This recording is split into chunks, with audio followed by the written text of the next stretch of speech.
Hello everyone, आई professor Kamlesh ढोने और आज जो मैं आपको बताने जा रहा हूँ सीपीएम मेथड में टाइप्स ऑफ फ्लोट। तो टाइप्स ऑफ फ्लोट क्या होते हैं हम उस पर डिस्कशन करेंगे। तो इस पर डिस्कशन करने से पहले सबसे पहले हम ये देख लेते हैं कि फ्लोट क्या होता है।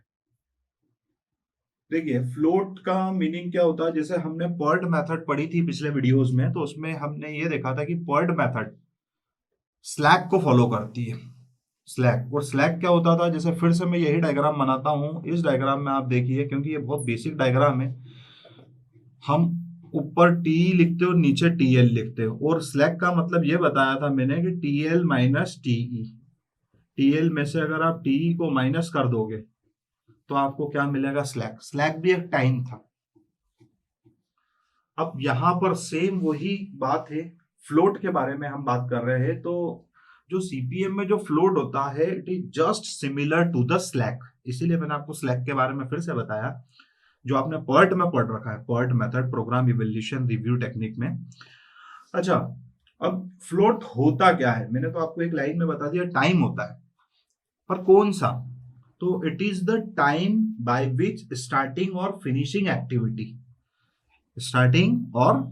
Activity can be delayed without affecting the scheduled completion time of the project. बात वही हो रही है कि एक्टिविटी स्टार्ट हो या एक्टिविटी एंड हो, ठीक है। डिले हो सकती है, स्टार्ट होने में भी डिले हो सकती है किसी भी कारण से, और एंड होने में भी डिले हो सकती है। बट जो भी प्रोजेक्ट का शेड्यूल्ड कंप्लीशन टाइम है, मतलब जो भी आपने फिक्स कर रखा, 6 महीने में प्रोजेक्ट कंप्लीट होना चाहिए, 8 महीने में, 10 महीने में, 12 महीने में, वो डिले नहीं होना चाहिए। भले ही एक्टिविटी को डिले करा दो, शुरू करने में डिले हो गई या खत्म होने में डिले हो गई, पर प्रोजेक्ट डिले नहीं होना चाहिए। यही चीज रिप्रेजेंट करता है फ्लोट। फ्लोट भी एक टाइम ही है, जैसे स्लैक भी एक टाइम था। तो फ्लोट के बाद अब हम बात करने वाले हैं टाइप्स ऑफ फ्लोट में। तो फ्लोट की डेफिनेशन तो क्लियर हो गई आप लोगों को। अब हम टाइप्स ऑफ फ्लोट में बात करेंगे। तो टाइप्स ऑफ फ्लोट में हम जो सबसे पहली बात करने जा रहे हैं कि कितने टाइप के फ्लोट होते हैं, तो जो पहला जो टाइप है उसे हम कहते हैं टोटल फ्लोट। ये बहुत इंपॉर्टेंट है, फ्लोट का जो कॉन्सेप्ट मैं बता रहा हूँ पूरे न्यूमेरिकल इसी पे बेस्ड होंगे।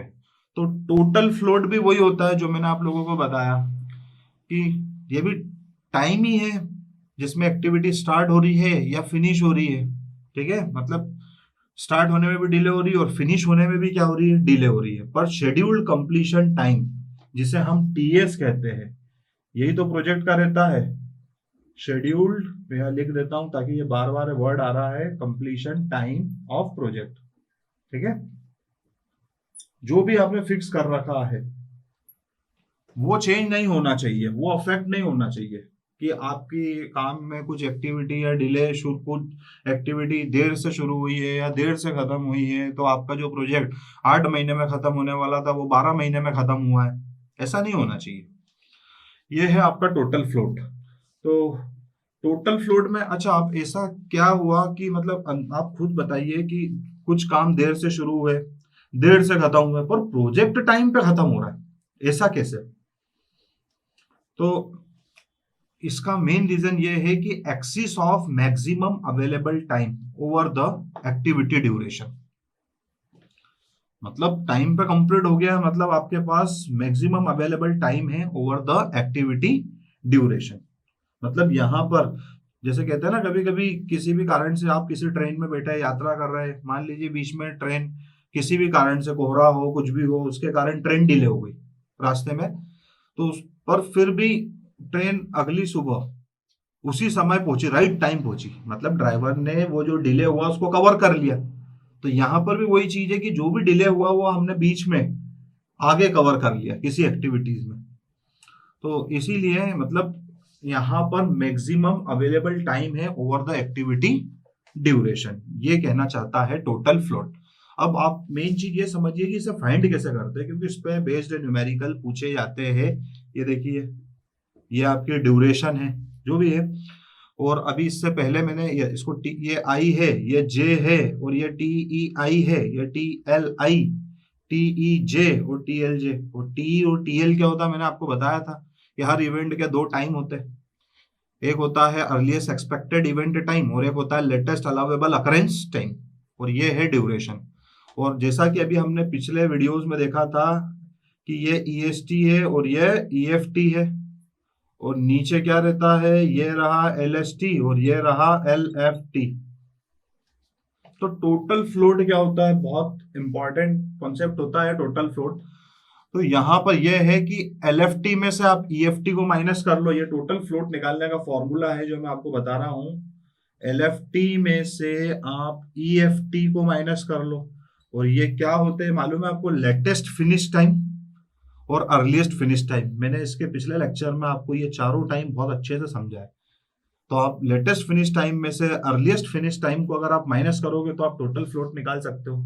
इसका एक और फॉर्मूला है, आप अगर लेटेस्ट स्टार्ट टाइम में से अगर अर्लीस्ट स्टार्ट टाइम को माइनस करो तो भी आप टोटल फ्लोट निकाल सकते हो। तो ये एलएसटी में से अगर आपने ईएसटी को माइनस कर दिया तो भी आप टोटल फ्लोट फाइंड कर सकते हो।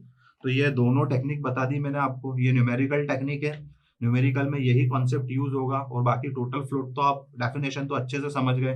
प्रोजेक्ट डिले नहीं होना चाहिए, भले एक्टिविटी देर से शुरू हो रही है देर से खत्म हो रही है, तो उसका रीजन मैंने आपको बता दिया था कि हमारे पास axis of maximum available time है ओवर द एक्टिविटी ड्यूरेशन। तो जो भी वो हुआ डिले हुआ वो हमने आगे कवर कर लिया, और प्रोजेक्ट पर schedule completion time of project में ही कंप्लीट हुआ, जो भी आपको टाइम लिमिट दे रखी उसी टाइम लिमिट में आपका प्रोजेक्ट कंप्लीट हुआ।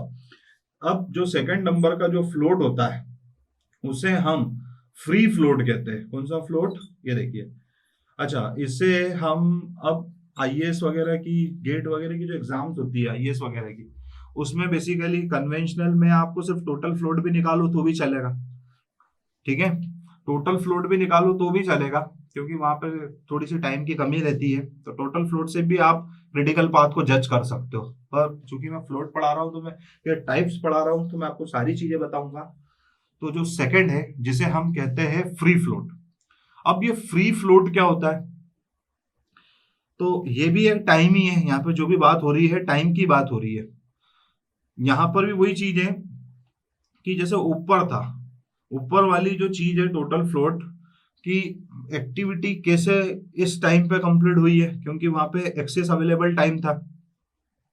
तो यहां पर भी वही चीज है कि यहाँ पर भी फ्री फ्लोट में भी excess of available time over the activity duration, वही सेम सिचुएशन है जो ऊपर थी। बट इसमें एक कंडीशन आपको जो ध्यान रखनी है कि जो finishing of preceding activity is constraint but starting of an succeeding activity is not constraint. अब मैंने आप लोगों को जब एक्टिविटी के टाइप्स पढ़ाए थे तब मैंने आप लोगों को यह बताया था कि ये देखिए, जो पीछे के जो काम होते हैं उसे हम प्रीसीडिंग एक्टिविटी कहते हैं। किसी भी इसमें जैसे जो पीछे के जो काम रहते हैं उसे हम क्या कहते हैं, ये देखिए, एक ऐसी मैंने एक नेटवर्क ड्रॉ कर दिया आपको समझाने के लिए। यहाँ पर अगर हम पढ़े तो ये इसके जो पीछे है वो कौन सी एक्टिविटी, प्रीसीडिंग एक्टिविटी, और इससे जो आगे है वो कौन सी एक्टिविटी है, सक्सीडिंग एक्टिविटी, ठीक है। तो यहाँ पर ये कंडीशन आपको ध्यान रखना है कि ये बोल रहा है कि प्रीसीडिंग एक्टिविटी मतलब finishing of preceding activity is constant but starting of an succeeding activity is not constant. मतलब आप ये समझिए कि जो पीछे वाली जो एक्टिविटी है फिनिशिंग ऑफ प्रीसीडिंग एक्टिविटी वो कांस्टेंट है आपकी, पर जो आगे जो शुरू होने वाली जो एक्टिविटी है सक्सीडिंग एक्टिविटी वो कांस्टेंट नहीं है। अच्छा, इसे हम फाइंड कैसे करते हैं, ये बहुत इंपॉर्टेंट चीज है, आप इसको समझिएगा। तो फ्री फ्लोट को निकालने के लिए सीधा सा कॉन्सेप्ट ये है कि ये जो आपका टोटल फ्लोट है आप इसको लिख लीजिए, और इसमें से आपने जो स्लैक पढ़ा था आप स्लैक को माइनस कर दीजिए। स्लैक भी टाइम ही है, आपको बताया था मैंने, स्लैक टीएल माइनस टी वो भी तो टाइम ही है, और क्या है बिल्कुल। तो आप स्लैक को माइनस कर सकते हैं, ये फॉर्मूला है। स्लैक को मैं एस ऑफ जे या एस से भी रिप्रेजेंट कर सकता हूँ। अब चलिए, इतना कंफ्यूज होने की बजाय मैं आपको एक सिंपल कॉन्सेप्ट बता देता हूँ जिससे आप इजीली फ्री फ्लोट को आइडेंटिफाई कर सकते हो, क्योंकि ये कई जगहों पे न्यूमेरिकल पूछे जाते हैं। ऑब्जेक्टिव में भी इस टाइप के न्यूमेरिकल बन सकते हैं फ्री फ्लोट से रिलेटेड, ज्यादा बनते हैं। टोटल फ्लोट निकालो, फ्री फ्लोट निकालो, तो आप उसको किस तरीके से निकालेंगे मैं इसमें एक एग्जाम्पल के थ्रू भी आप लोगों को बता दूंगा। तो इसको निकालने के लिए आप इससे समझिए कैसे निकालेंगे। आप लीजिए इसको, कौन है ये, TEJ, आप इसको लीजिए, ये देखिए इसको निकालने का जो तरीका है जो मैं आपको बता रहा हूँ ये मैंने आपको बना दिया। आप लिखिए TEJ, क्या लिखेंगे आप, TEJ minus TEI minus TIJ, ये जो ड्यूरेशन है ये आप इसमें से इनको माइनस कर लीजिए। वही करा है, मतलब अपन ने स्लैक की वैल्यू डाल दी है, वो पूरा कैलकुलेट करने के बाद आपको ये फॉर्मूला मिला है जो कि आपके बहुत काम का फॉर्मूला है। इस फॉर्मूले की हेल्प से आप इजीली टोटल फ्लोट को, फ्री फ्लोट को आइडेंटिफाई कर सकते हो। ये फ्री फ्लोट है, मैंने एफ, ये देखिए ये फ्री फ्लोट है, आप इसको इजीली आइडेंटिफाई कर सकते हो बिल्कुल फ्री फ्लोट को, तो बिल्कुल कंफ्यूज ना होना। अच्छा, इसको एक एग्जांपल से भी मैं समझा सकता हूँ आप लोगों को। ये देखिए ये बनाया मैंने, मैं वैल्यू लिख देता हूँ। मान लीजिए यहाँ पे जो ड्यूरेशन है वो 10 है, यहाँ पर आपके टी की वैल्यू जो है 20 है, और यहाँ पे जो आपकी जो वैल्यू है, सपोज ये टी दे रखा है, ये भी टी है, और ये TL है, कुछ ना कुछ वैल्यू होगी। तो मैंने यहाँ पर वैल्यू दे दी है, सपोज ये है 5। तो आप निकाल सकते हो यहाँ पे फ्री फ्लोट निकाल सकते हो। कैसे निकालोगे, फ्री फ्लोट निकालने का सीधा सा कॉन्सेप्ट है, पहले इसको लिखो 20 को माइनस ये 5 और माइनस 10, तो 20 माइनस 5 माइनस 10, 20 माइनस 15, तो ये हो जाएगा आपका 5। यही आपका फ्री फ्लोट है। तो ध्यान रखिए टोटल फ्लोट में सब स्लैक को माइनस करिए, that is called free float. चलिए अब जो थर्ड नंबर का जो मैं आपको पढ़ाने जा रहा हूं उसे हम इंडिपेंडेंट फ्लोट कहते हैं। अब ये इंडिपेंडेंट फ्लोट क्या होता है, हम थोड़ा सा इसको समझने की कोशिश करते हैं इंडिपेंडेंट फ्लोट को। तो यहां लिखता हूं मैं independent float, third independent float. अब आप इसमें देखिए ये क्या होता है, जैसे आपने इसको हम FI भी बोलते हैं, इंडिपेंडेंट फ्लोट, इस तरीके से ध्यान रखिएगा तो आप इजीली इसको फाइंड कर सकते हैं बिल्कुल। FI ये थर्ड नंबर का फ्लोट है, इंडिपेंडेंट फ्लोट।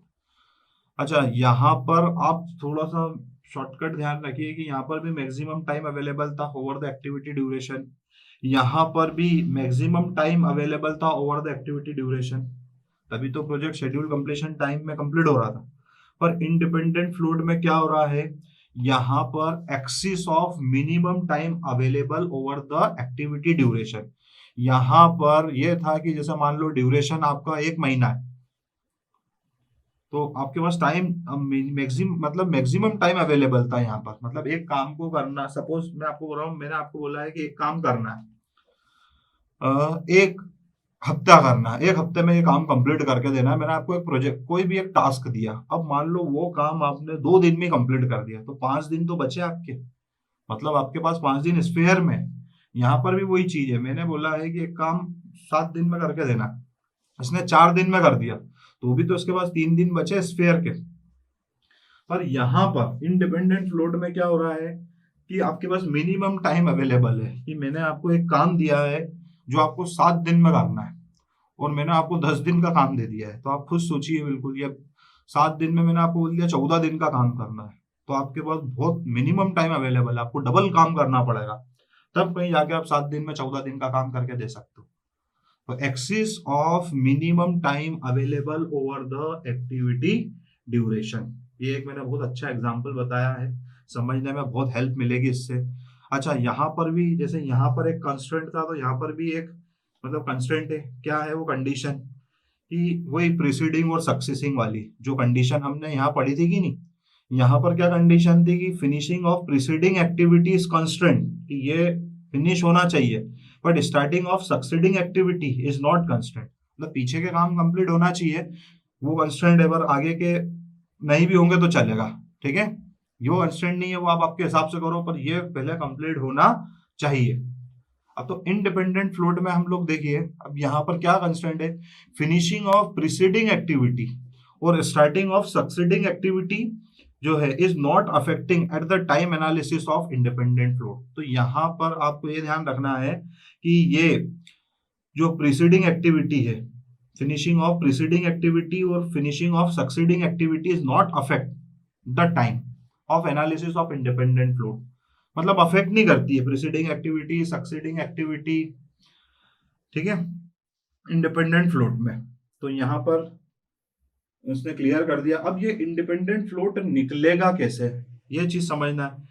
तो ये देखिए, अब ये निकलेगा जैसे आपने ये कैसे निकाला था, टोटल फ्लोट में से स्लैब को माइनस करा था, है ना। स्लैब को एस बोलो या एस आई बोलो, मैं यहाँ पर स्लैब को एस आई बोल रहा हूँ, इसकी प्लेस पे आप ये भी लिख सकते हो, वही स्लैब को रिप्रेजेंट करेंगे इस चीज से। अब इंडिपेंडेंट फ्लोट क्या होता है, ठीक है, मतलब ये मैंने कट नहीं करा, ये आपको ये बता रखा है कि आप इसकी प्लेस पे एस आई भी लिख सकते हो, कई बुकों में एस आई भी लिखा हुआ मिल जाएगा, तो गलत कुछ भी नहीं है। आप ये भी डेफिनेशन बोलोगे कि difference between total float and slack. चलो, अब यहाँ की जो डेफिनेशन है इंडिपेंडेंट फ्लोट की, वो कैसे दोगे आप लोग, तो आपको इसकी जरूरत लगेगी। ये क्या है, फ्री फ्लोट, और उसमें से आप किसको माइनस कर दो, फ्री फ्लोट में से आप स्लैक को माइनस कर दो। ये देखिए, फ्री फ्लोट में से आप स्लैक को माइनस कर दो तो आपके पास इंडिपेंडेंट फ्लोट आ जाएगा। और स्लैक की जगह पे मैं क्या लिख सकता हूं, एस आई या एस, जो आपको लिखना हो वो लिख सकते हो। चलिए, अब सवाल ये है कि इसे निकालेंगे कैसे। जैसे मैंने आपको फ्री फ्लोट का कॉन्सेप्ट बताया था कि इसमें से इसको और इसको माइनस कर लो, मतलब स्लैक को माइनस कर लो तो आपके पास ये निकल जाएगा फ्री फ्लोट। और इसका एक एग्जांपल भी बताया था। तो यहां पर देखिए, अब यहां पर आपको ऐसा क्रॉस चलना है, ये देखिए आपको यहां पर ऐसा क्रॉस चलना है इस तरीके से। तो मैं इसका अगर फॉर्मूला लिखूं, कॉम्पिटिटिव एग्जाम में आप इस कॉन्सेप्ट का यूज करके 2 मिनट में आंसर को फाइंड कर सकते हो बिल्कुल, नहीं तो आप कंफ्यूज हो जाओगे कौन सा टाइम क्या है। तो अगर मैं इसको निकालने की कोशिश करूं, ये देखिए इंडिपेंडेंट फ्लोट को, तो फॉर्मूला क्या बनेगा, वही टी ई जे, ये लिखना सबसे पहले, माइनस, अच्छा आपने टी ई आई लिखा था पिछली बार, अब यहाँ पे टी एल आई आएगा, टी एल आई और माइनस एक्टिविटी ड्यूरेशन जो दे रखा आपको टी आई जे, यही है, ये है इसका फॉर्मूला। आपको इस तरीके से ऐसा माइनस करना है, ये देखिए ये ऐसा माइनस करना है आपको, T E J minus T L I minus T I J. इस तरीके से आप माइनस करोगे तो आप इंडिपेंडेंट फ्लोट को फाइंड कर सकते हो। मैं इसको एक एग्जांपल के थ्रू भी बता सकता हूँ कि यही एग्जांपल है, मान, ठीक है, यही एग्जांपल है और इसी एग्जांपल के थ्रू आपको सॉल्व करना है। मान लीजिए कि ये वैल्यू दे रखी है, ये भी 20 दे रखी है ना, और ये वैल्यू दे रखी है आप लोगों की सपोज 8 दे रखी है, मान लो। अब मैंने बोला कि मैंने हर इवेंट के 2 टाइम दे रखे हैं और ये आपको एक्टिविटी का ड्यूरेशन दे रखा और बोला इसमें इंडिपेंडेंट फ्लोट निकालो, तो आपको क्या करना है, आपको ये चीज माइनस करनी है। ये देखिए मैंने यहाँ एक बार और शॉर्ट एंड स्वीट में बता दिया आपको, कहीं ऊपर क्लियर नहीं हो रहा तो आप करिए, देखिए क्या निकलेगा, आप निकालिए, ये है 20 में से आप क्या माइनस करोगे, -8 और -10, तो ये कितना हो गया, ये हो गया 2। ये जस्ट एग्जाम्पल है, ये एग्जाम्पल ले लिया था, तो इसीलिए मैंने आपको इससे फ्री फ्लोट भी निकाल के बता दिया, इससे इंडिपेंडेंट फ्लोट भी निकाल के बता दिया है। अब जो हम बात करेंगे वो हम बात करेंगे इंटरफेरिंग फ्लोट की, जो 4th नंबर का जो फ्लोट होता है जिसे हम इंटरफेरिंग फ्लोट कहते हैं। चलिए, तो हमने इसके पहले 3 इवेंट देख लिए हैं, 3 फ्लोट देख लिए हैं, टोटल फ्लोट, फ्री फ्लोट और इंडिपेंडेंट फ्लोट। अब हम 4th नंबर के फ्लोट पे बात करने जा रहे हैं, जो कि लास्ट फ्लोट है, जिसे हम इंटरफेरिंग फ्लोट कहते हैं। अब इंटरफेरिंग फ्लोट में क्या डिफरेंस है, इसे हम एफ आई टी से रिप्रेजेंट करते हैं। एफ आई करूंगा तो वो हो जाएगा, इंडिपेंडेंट फ्लोट हो जाएगा, तो इंटरफेरिंग फ्लोट है ये। तो ये किस चीज को रिप्रेजेंट कर रहा, तो ये कुछ भी नहीं है, it is just another name given to the head event slack. Head event slack क्या होता है, जैसे हमने, बस आप ये याद रखो, बाकी आप सारी चीजें को रिलेट कर लोगे। ये कौन सा इवेंट है, ये टेल इवेंट है, ये कौन सा इवेंट है, हेड इवेंट है, और ये टी और टी एल तो रह गई, और स्लैक निकाल सकते हो, ये हेड इवेंट था, और ये कौन सा इवेंट है, ये टेल इवेंट है, और ये टी और टी एल। तो ये जनरली क्या है, जो हेड इवेंट का स्लैक है, ठीक है। अब ये क्या रिप्रेजेंट कर रहा है, ये कुछ इंपॉर्टेंट बातें बता रहा है जो आपको ध्यान रखना है, कि activities for which total float is positive, मतलब अब आपने ये सारी चीजें निकाली है, ठीक है। तो चारों फ्लोट देख लिया आपने।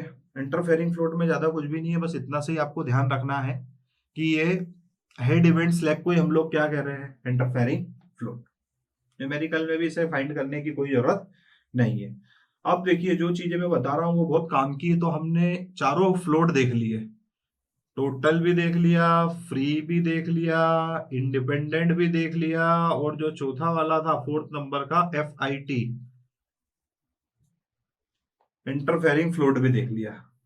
अब आप ये देखिए कि मैंने आपको शुरू में बताया था कि इसमें से सबसे ज्यादा इंपॉर्टेंट टोटल फ्लोट है। टोटल फ्लोट की वैल्यू से ही आप क्रिटिकल पाथ निकाल सकते हैं, आपको बाकी के फ्लोट निकालने की भी जरूरत नहीं। गेट और IAS के कन्वेंशनल में तो टाइम कम ही रहती है, तो सिर्फ यही निकाला जाता है। बाकी अगर बोला है तो फिर ये फ्री भी निकालना पड़ेगा और इंडिपेंडेंट भी निकालना पड़ेगा, इसको निकालने की कोई जरूरत नहीं है। तो फिर इनके भी कॉन्सेप्ट मैं आपको बता चुका हूँ। तो अब इधर देखिए इंटरफेयरिंग फ्लोट में जो बताने के बाद अब मैं जो कुछ आगे की चीजें बता रहा हूँ कि अगर टोटल फ्लोट की वैल्यू पॉजिटिव आती है, सपोज मान लो कि हम TF की बात कर रहे हैं, कौन सा फ्लोट, टोटल फ्लोट, अगर इसकी वैल्यू क्या आ गई है, पॉजिटिव आ गई है, अगर इसकी वैल्यू पॉजिटिव आ जाती है तो हम उस एक्टिविटी को क्या कहते हैं, अब निकालना तो मैंने आपको सिखा ही दिया, टोटल फ्लोट कैसे निकालते हैं, LFT माइनस EFT और LST माइनस EST। तो उसे हम सब क्रिटिकल एक्टिविटी कहते हैं। कौन सी एक्टिविटी, सब क्रिटिकल एक्टिविटी। और उनसे जो पाथ, ये देखिए मैं यहां लिख देता हूं, सब क्रिटिकल एक्टिविटी, और उनसे जो इन एक्टिविटियों को जब आप आपस में जोड़ते हो तो जो पाथ बनता है उस पाथ को हम सब क्रिटिकल पाथ कहते हैं। तो ये आप ध्यान रखिएगा, जो भी मैं बुलेट पॉइंट्स लिख रहा हूं, सब क्रिटिकल पाथ कब, जब टोटल फ्लोट, यहाँ पे ध्यान रखिएगा, यहाँ लिख के दिया मैंने, पहला वाला अगर इसकी वैल्यू पॉजिटिव में आई तो आप इसे क्या क्या क्या कह सकते हो, ठीक है। अच्छा इसका मीनिंग क्या हुआ, चलो पॉजिटिव वैल्यू आई तो इसका मीनिंग क्या हुआ, इसका मतलब ये हुआ कि एक्टिविटी आगे चल रही, काम आपका जो आपने जो टाइम पीरियड दे रखा है वो उससे आगे चल रहा है, इसका मीनिंग ये हुआ। तो आप उसको डिले करवा सकते हो। सपोज मैंने आपको एक काम 10 दिन में करने को दिया, आपने वो काम 2 दिन में कर दिया, तो आपके पास 8 दिन बच रहे। अब आप ये भी कर सकते हो कि उस काम को 2 दिन लेट स्टार्ट करो, क्योंकि आप तो फास्ट कर दोगे इस काम को। आपने 2 दिन खराब कर दिए मान लो शुरू के, और फिर वो काम चालू करा, मैंने आपको 8 दिन में करने का बोला है, तो भी आपने उस काम को शुरू करा फिर से, तो फिर से आपके पास टाइम बच रहा है, तो आप इसको डिले करा सकते हो, ठीक है, आगे चल रही है तो डिले करा सकते हो। हाँ, अब अगर टोटल फ्लोट की जो वैल्यू है, मतलब सब क्रिटिकल एक्टिविटी और आई थिंक सब, और जो पाथ है उसको हम सब क्रिटिकल पाथ कह रहे हैं। अब अगर टोटल फ्लोट की वैल्यू क्या आ जाती है, 0 आ जाती है, ये देखिए अगर इसकी वैल्यू 0 आ जाती है तो क्या होगा, ये बहुत इंपॉर्टेंट चीज है। तो उस एक्टिविटी को हम क्रिटिकल एक्टिविटी बोलेंगे। कौन सी एक्टिविटीज है ना, उसको हम क्रिटिकल एक्टिविटी बोलेंगे। अगर 0 आ जाती है तो टोटल फ्लोट की वैल्यू, जहां जहां 0 आएगी उसको हम क्रिटिकल एक्टिविटी बोलेंगे, और उनको जब हम आपस में जोड़ेंगे और जो पाथ बनेगा उसको हम क्रिटिकल पाथ कहते हैं। ये देखिए हमने पर्ड मेथड में भी ये पाथ निकाला था, ये वो पाथ है, ये वो काम है कि लॉन्गेस्ट पाथ तो होता ही है, पर इनको अगर आपने जरा सा भी डिले करा तो आपका प्रोजेक्ट अल्टीमेटली डिले हो जाएगा। प्रायोरिटी वाला काम है, इनको सबसे पहले करना पड़ेंगे आपको। ये चीज आ गई समझ में। अब यहाँ पे भी वो कंडीशन है कि यहाँ पर आप एक्टिविटी को डिले नहीं कर सकते हो, ठीक है, क्योंकि अगर आप डिले करोगे ना तो ये लेट हो जाएगी, फिर ये जो शेड्यूल कंप्लीशन टाइम है, मतलब जो भी टाइम पीरियड आपको दे रखा उस पर कंप्लीट नहीं होगी। काम से ही क्लियर है। इसलिए तो मैंने आपको बोला कि इनको आप डिले कर ही नहीं सकते हो, नहीं तो आपका शेड्यूल कंप्लीशन टाइम अफेक्ट कर जाएगा या प्रोजेक्ट डिले हो जाएगा आपका। चलिए अब अगर इसकी वैल्यू, किसकी, टोटल फ्लोट की वैल्यू अगर नेगेटिव आ जाती है तो फिर क्या होगा, तो टोटल फ्लोट की वैल्यू अगर नेगेटिव हो जाती है तो उसे हम सुपर क्रिटिकल एक्टिविटी कहते हैं, सुपर क्रिटिकल एक्टिविटी। और जो इनसे जो पाथ बनता है उस पाथ को हम सुपर क्रिटिकल पाथ कहते हैं। ये सारी चीजें मैं इसलिए लिख रहा हूँ, बहुत इंपॉर्टेंट है ये बिल्कुल, और एग्जाम पॉइंट ऑफ व्यू से पूछी जाती है, आपको ये लाइनें याद रखना है। उसको हम क्या कहते हैं, सुपर क्रिटिकल पाथ। अगर ये वैल्यू नेगेटिव में आ जाती है तो इसका मीनिंग क्या हुआ नेगेटिव का, नाम से क्लियर है, नेगेटिव वैल्यू आ गई मतलब पहले ही डिले चल रहा है। डिले मतलब मैंने आपको एक काम दिया 7 दिन का और आपने वो काम सपोज 20 दिन हो गए पर आपसे काम ही नहीं हुआ, तो आप तो ऑलरेडी डिले चल रहे हो, तो फिर मैं आपको दोबारा काम देने में सोचूंगा कि आपने जो पहले वाला काम है वही कंप्लीट नहीं करा, तो फिर अगला काम आप कैसे करोगे। तो आई थिंक आपको ये चारों फ्लोट बहुत अच्छे से समझ में आए होंगे, इसी में आशा करता हूँ।